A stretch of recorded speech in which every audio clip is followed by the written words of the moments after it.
Hey guys, and welcome back to my Arsenal career mode, and as you can see it is December the 7th. Oh, and that means we're getting closer to the transfer window. You guys know I love the transfer window. I love bringing in new players to the squad, and I'm sure you guys are going to really enjoy that episode, so that is coming up very soon. But right now, let's get through the last few matches of the 2013, I think it is. Yeah, it must be 2013, not 2014 just yet. But we've still got a few matches in the BPL, and I believe we've got a cup game or two in this episode as well. It's been a while since I cut this into chunks. There was a day where I couldn't record, so I decided to use that day to do the editing, and this is why I'm recording it a bit later. So really unlucky there. Look at that, Gervinho with was it Gervinho? It was a really nice little chance to score there. He was just a bit offside. I'm not sure if that was actually Gervinho or not. Doesn't look like him from here. I have to watch it from a very small window in my software, so apologies if I see someone wrong. But this game was against Swansea, and Swansea have an absolutely great team, you know. And it went in at 0-0 at half-time. The problem with Swansea is they've got a lot of really pacey players in their defence. I find that they are quite difficult to beat, you know. I wasn't playing with the strongest team, but you can see I finally get a goal in the 52nd minute there. Podolski, after a great cross from Ramsey. That's a fantastic cross in the air, literally straight in front of his foot for a slight volley. I think it was a half volley. But again, it was just one of those games where if I did get a chance, I seemed to be just wasting them, you know. And that was Kerzhakov coming close there. He hit the post, and that game did finish 1-0. Again, wasted so many chances. I think I had something like 8 shots on target this game. And there you can see, look, Chamberlain, you know from last episode, I told you it wasn't looking good. He wanted a new contract. I offered him exactly what the chief executive and he wanted, and he declined. So it looks like Chamberlain doesn't want to be part of Arsenal anymore, which is an absolute piss take.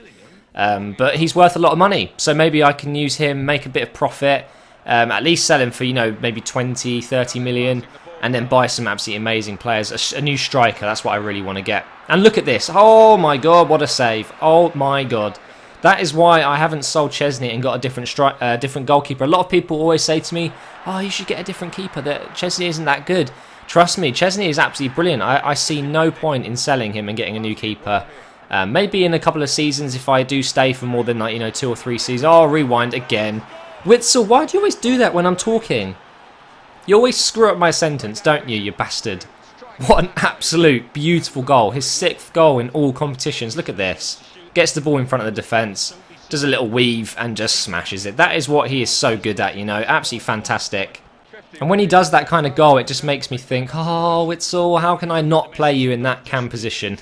He's just absolutely so good in that offensive midfielding position. And I'm finding it difficult to fit Cazorla in the team. You know, I've been playing him on the left wing, and, you know, I love Cazorla, but because I've got Witzel, I'm playing Witzel in Cazorla's position. Cazorla isn't that great on the wing. He is pacey, but he hasn't got that sprint speed you need to get up the wings. His acceleration is good, but oh, that was close to conceding there. But I don't know. And by the way, this is in the Champions Cup, I forgot to mention, so it was quite an important match, this. God, the highlights just go so quickly if you're not concentrating. And we did win this one 1-0, so that's another 3 points in the group stage.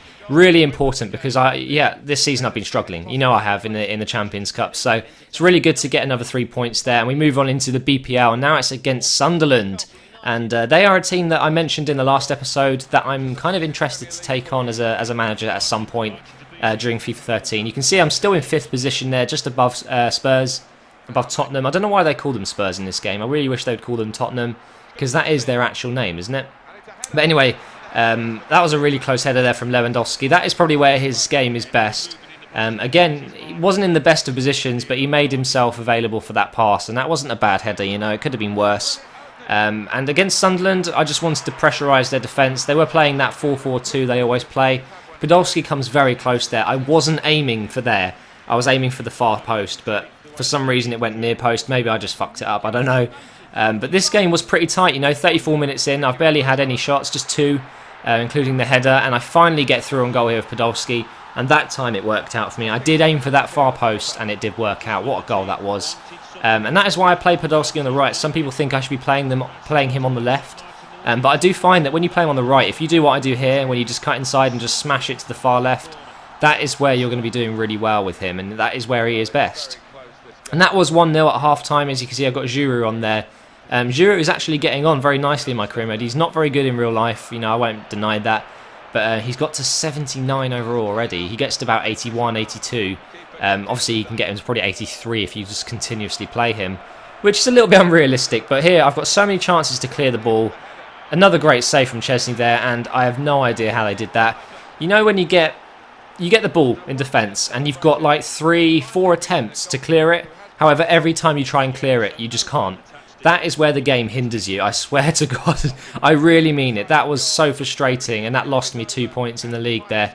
I just could not clear it. You know, whatever I did, the ball just went straight back to them on the outside of the edge of the box. So, really frustrating when that happens. But we move on into a game against Aston Villa, who you're going to see come up quite a few times in the next few games, because we have them in the cup as well. And they're quite an easy team to play against if you just if you bulk up your midfield a bit, because they've got players like Delph, who are very, very nimble in that midfield. They get the ball around very quickly. And I come so close to getting a goal there in the 11th minute. Podolski he's so good at being like, he just charges at people, you know. Lewandowski threw on goal here and he just misses. And at this point, I was just pissed off, you know. I get so bored of missing chances with Lewandowski. So I thought, right, if I'm going to keep him, let's at least try him on the other side. So I swapped around Lewandowski and Podolski, and straight away it made such a difference. Maybe I should be playing Podolski on the left. It is his preferred position. Maybe Lewandowski is just better on the right side. I don't know. I'm still looking to replace him. Don't get me wrong. And what a goal from Isla. That was absolutely incredible. He's an absolute star of this team. Some people were very confused when I bought him. They were like, who is he? Why have you got him in the team? Defensively, this guy gets back very well. He's got great defensive stats for a midfielder. And boy, can he hit it. Look at this. It's an absolute beautiful shot. You know, that is a very, very, very nice goal for a midfielder. And, you know, I think I got it right with him. I really like Isla. I think he's one of my favourite signings I've ever made in a career mode. I still think Witsel is my favourite player in this game. I absolutely love Witsel. And Fellaini as well, I think arguably is my you know, my favourite signing I've made at Arsenal, along with Isla. It's been difficult to decide between those two. I think Fellaini is just such a rock, but you can only really play him in the midfield. You can't... With Isla, I've actually used him as a right back. I've used him as a centre midfielder. You know, I can use him pretty much anywhere I want. But we get another scout report here, and I went on a rejecting streak here. I found so many players to be pretty useless. You know, as long as they've got a potential of 90 plus, I tend to keep hold of them or scout them for more, or even sign them. And anything between like 60 and 80, it's just like there's no point in keeping them. We get another great player here. This is Aldair, and he looks to be a right midfielder. You can see by the sprint speed and acceleration there. And I was always going to sign that player. Holy shit, he looks good. So we've got 2 new scouted players, one last episode and one this episode, and it's great. And here you can see Oxlade-Chamberlain says, even though he sees my future elsewhere, he wants to put the performances in. So thank you so much, Chamberlain. Thank you. That's really great. You arsehole. Why would you say, I don't want to stay at the club, but I'm still going to play well. I still want to play well for you. Absolute idiot. So I actually benched him for this game. I get fed up with players like that. But I put up a really strong team, and this is against Man United, and it's always a tough game against Man United. In real life, they absolutely walked over us and probably should have won 7-0. But here we go, free kick with Cazorla. Oh my god, oh my god. If I had any doubts in putting him in my team, that should stop those doubts from arising in my head. That is an absolutely fantastic free kick. I've got no idea what the wall was doing for Man United. They were shit, they didn't even jump. You know, what's the point in having a wall that doesn't jump? And that was a really nice free kick. De Gea had no chance, or Lindegaard it might be. But I get a short corner here as well. I've been doing short corners a lot recently. I just seem like I suck at corners on this game. I don't know what it is, but in the demo it was fine. And then as soon as the full game came out, corners just sucked. I don't know what it is. I just can't. I rarely score from them. And obviously I was trying to keep Podolski from scoring in this game. I was actually going for breaking his legs. I'm kidding. I wouldn't do that. I'm not like that. But yeah, so I've been doing short corners a lot. Anyway, that is half-time. We're 1-0 up. Cazorla with the only goal with that free kick. Look at Fellaini and Ogbonna making Podolski look like a midget there. But this game was actually easier than I was expecting. Man United really don't have that amazingly strong team in FIFA. Up front, they're obviously amazing. I get 3 rebounds there with Podolski, and I make them pay 2-0. And that was a really good finish, you know, guys. It's difficult for Podolski to not use his left foot sometimes. He likes that left foot, doesn't he? And it fell on his right foot, and he just tapped it in. So that was a really nice finish there. And that did make it 2-0. But this game wasn't just about me scoring 2 goals and winning 2-0.